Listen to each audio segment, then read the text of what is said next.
जय श्री राधे। पौष पुत्रदा एकादशी।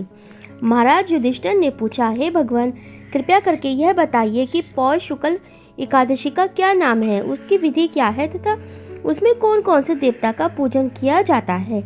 भगवान श्री कृष्ण बोले कि हे राजन, इस एकादशी का नाम पुत्रदा एकादशी है। इसमें भी नारायण भगवान की पूजा की जाती है।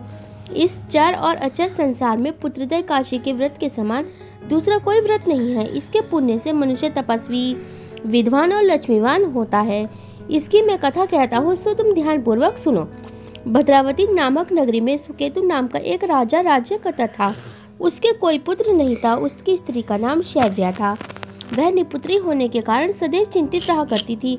राजा के पितर भी रो रो कर पिंड लिया करते थे और सोचा करते थे, इसके बाद हमें कौन पिंड देगा। राजा को भाई, बांधव, धन, हाथी, घोड़े, राज्य और मंत्री, इन सब में से किसी से भी संतोष नहीं होता था। वह सदैव यही विचार करता था कि मेरे मरने के बाद मुझको कौन पिंडदान करेगा। बिना पुत्र के पितरों और देवताओं का ऋण मैं कैसे चुका सकूंगा। जिस घर में पुत्र न हो उस घर में सदैव अंधेरा ही रहता है। इसलिए पुत्र उत्पत्ति के लिए प्रयत्न करना चाहिए। जिस मनुष्य ने पुत्र का मुंह देखा है वह धन्य है।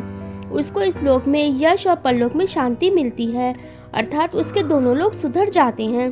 पूर्व जन्म के कर्म से ही इस जन्म में पुत्र, धन आदि प्राप्त होते हैं। राजा इसी प्रकार रात दिन चिंता में लगा रहता था। एक समय तो राजा ने अपने शरीर को त्याग देने का निश्चय किया, परंतु आत्मघात को पाप समझकर उसने ऐसा नहीं किया। एक दिन राजा ऐसा ही विचार करता हुआ अपने घोड़े पर चढ़कर वन को चल दिया तथा पक्षियों और वृक्षों को देखने लगा। उसने देखा कि वन में मृग, व्याघ्र, सुअर, सिंह, बंदर, सर्प आदि सब भ्रमण कर रहे हैं। हाथी अपने बच्चों को और हथनियों के बीच घूम रहा है।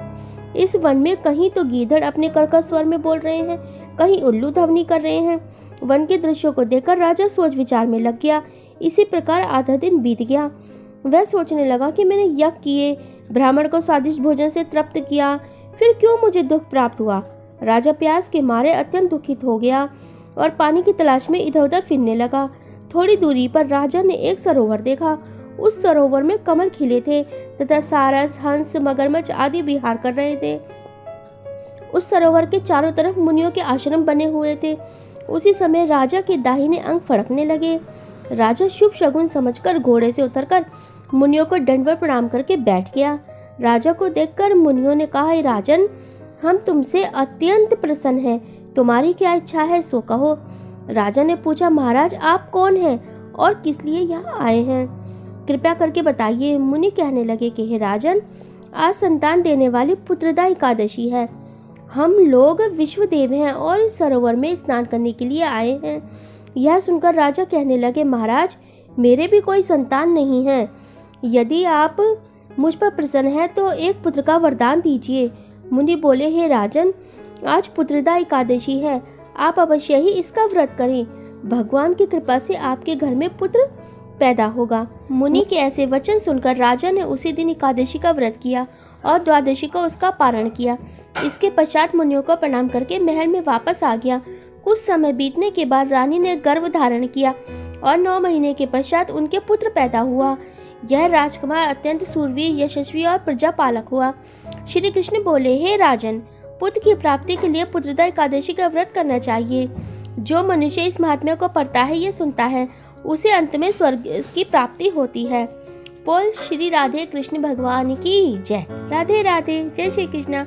अगर आप हमारे चैनल पे नए हैं तो प्लीज़ हमारे चैनल को सब्सक्राइब कीजिए, लाइक, शेयर और कमेंट भी ज़रूर कीजिए। राधे राधे। जय श्री राधे।